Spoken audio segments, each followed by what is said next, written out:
Qazaxıstanın paytaxtı bugün regional ekoloji sammitə ev sahibliği edir. Gürcüstan nümayəndə heyəti prezidentin rəhbərliyi ilə artıq Astanadadır və burada Gürcüstan prezidentinin qarşılanması üçün rəsmi mərasim keçirilib.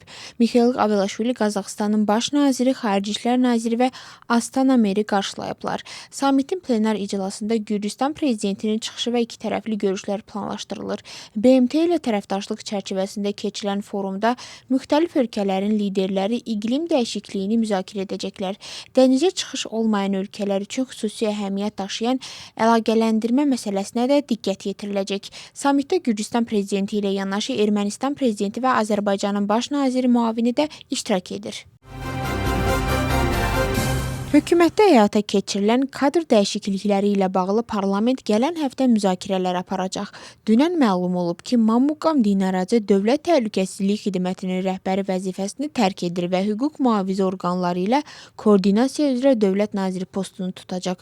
O həmçinin Nazirlər Kabinetində vitse-premyer statusu alacaq. Dövlət Təhlükəsizlik Xidmətinin rəhbəri vəzifəsinə Daxili İşlər naziri Geka Gelacı namizəd göstərilib. Acara hökumətinin sədri Sulxan Təmazaşvili isə Daxili İşlər naziri olacaq. Bununla bağlı parlament gələn həftə qanunvericilik dəyişikliklərini təsdiqləyəcək. Mixail Saakashvili müxalifət alyansının bəyanatına cavabında bildirib ki, əsas mübarizə Bidzina İvanişviliyə qarşı aparılmalıdır, ona qarşı yox. O, birlik tərəfdarı olduğunu vurğulasa da zəif və məhdudlaşdırılmış birliyin faydasız olduğunu qeyd edib. Saakashvili həmçinin qeyd edib ki, alyans xalqın real problemlərini müzakirə etmək əvəzinə onu tənqid etməklə məşğuldur və onları diqqətlərini əsas məsələlərə yönəltməyə çağırıb. Müxalifət alyansının dünən yayılmış bəyanatı ilə bağlı qiymətləndirmələr davam edir. Milli Hərəkat Partiyasında bildirirlər ki, Mixail Saakashvilinin mövqeyi dəyərli tövsiyələrdən ibarət idi. Hakim komanda isə alyansın uğursuzluğuna diqqət çəkir və bildirir ki, bu birlik sadəcə köhnə nasionalların birləşməsidir. Alyansın 8 üzv partiyasının bəyanatında qeyd olunur ki, Saakashvilinin yaydığı mətn şəxsi hücumlar ehtiva edirdi və bu alyansın prinsiplərinə ziddir. O cümlədən belə bir razılaşma var ki, heç bir partiya özünü müxalifətin və ya etiraz hərəkatının yeganə nümayəndəsi və ya tək lider elan edə bilməz.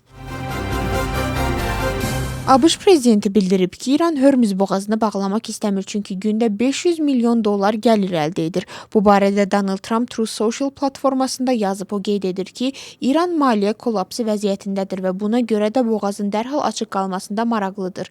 Eyni zamanda hərbçilər və hüquq mühafizə orqanları maaşlarının verilməməsindən narazıdırlar.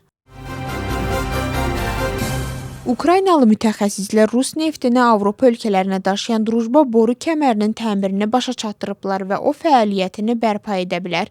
Lakin Vladimir Zelenski bildirib ki, heç kim ona bu kəmərin yenidən Rusiya hücumlarının hədəfi olmayacağına zəmanət verə bilməz. Onun sözlərinə görə Ukrayna bu hadisələrdən sonra Kiyevin Brüsseldən 90 milyard avro kredit ala biləcəyini gözləyir.